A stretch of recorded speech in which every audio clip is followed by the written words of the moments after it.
Railway की परीक्षा में इस प्रकार के कई सवाल पूछे जाते हैं। चलिए एक एक करके हम इन सवालों को बनाते हैं।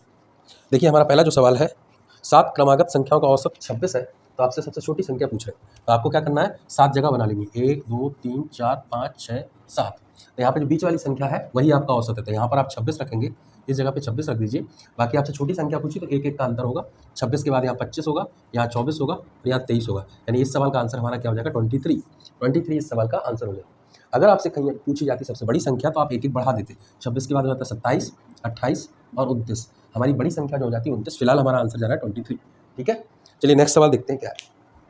नेक्स्ट सवाल देखेंगे, अगला जो सवाल है हमारा, अगला सवाल कह रहा है कि औसत चाल बतानी है। एक व्यक्ति जो है 60 किलोमीटर प्रति घंटा की गति से जाता है और वापस आता है 40 किलोमीटर प्रति घंटा की गति से। जब दूरी समान होती है तो औसत चाल निकालनी है। तो औसत चाल का सूत्र क्या होता है, ये सूत्र आपको अप्लाई करना है, 2xy/x+y। इस फॉर्मूले का आप यूज करोगे और यहाँ पे x का मान दिया गया है जाने की स्पीड और y का मान है आने की स्पीड। यहाँ पे आप रख देंगे 2 इंटू एक्स की जगह पे रखोगे 60, y की जगह पे 40 रखेंगे और यहाँ पे x+y 60 और 40 को जोड़ोगे तो 100 हो जाएगा। तो यहाँ 0 से 0 काट दीजिएगा, ये मल्टीप्लाई करोगे, 6 चौके 24 दूनी 48 किलोमीटर प्रति घंटा आपका क्या हो जाएगा आंसर। ये आपका आंसर हो जाएगा 48 किलोमीटर प्रति घंटा, यानी जो उसकी एवरेज स्पीड है वो क्या हो जाएगी 48 किलोमीटर प्रति घंटा। चलिए नेक्स्ट सवाल बनाते हैं हम, एक और सवाल बनाएंगे, इसको इरेज कर देते हैं। तो एक और सवाल हमें दिया गया है कि एक व्यक्ति अपनी बिक्री को बढ़ाने के लिए 30% की 2 क्रमिक छूट देता है, तो उसकी प्रभावी यानी कुल छूट बताना है। तो 30% का, मान लीजिए वस्तु की कीमत कितनी है, 100 रुपये। मान लिया हमें वस्तु की कीमत 100 रुपये है, यदि 30% की छूट देते हैं, 100 पे 30 रुपये कम करोगे, 100 पे यदि 30 रुपये कम करते हैं तो ये 30 रुपये ही कम होगा। यहाँ पर डिस्काउंट है, ये छूट है। अब बचा 70 रुपये, 70 पे 30% और कम कर दीजिए। जब 30% कम करेंगे तो ये बन जाएगा कितना, 21, और 21 इसको ऐड करोगे तो हो जाएगा 51%। यानी टोटल जो उसकी प्रभावी छूट हो जाएगी वो 51% हो जाएगी। इस सवाल का ये सबसे आसान तरीका है। चलिए नेक्स्ट क्वेश्चन को करते हैं,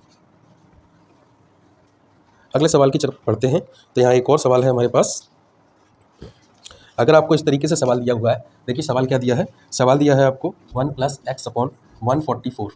ये सवाल, इस पर स्क्वायर रूट लगाया और ये आपको 13/12 के बराबर दिया है। तो इसको आपको सॉल्व करना है और x की वैल्यू निकालनी है। चलिए इसको सॉल्व करते हैं। कैसे सॉल्व करेंगे, आप इसकी इसमें मल्टीप्लाई करोगे तो हो जाएगा 144 + x और डिवाइड बाई 144 और पूरे पे लगा है स्क्वायर रूट, ये 13/12 के बराबर है।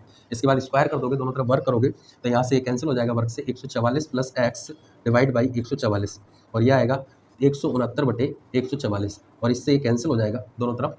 तो अब यहाँ देखिए 144 + x 169 के बराबर है, तो यहाँ से इसकी x की वैल्यू निकाल लोगे, ये उधर जाके माइनस कर देंगे तो x = आ जाएगा 25, x का मान कितना आ जाएगा 25।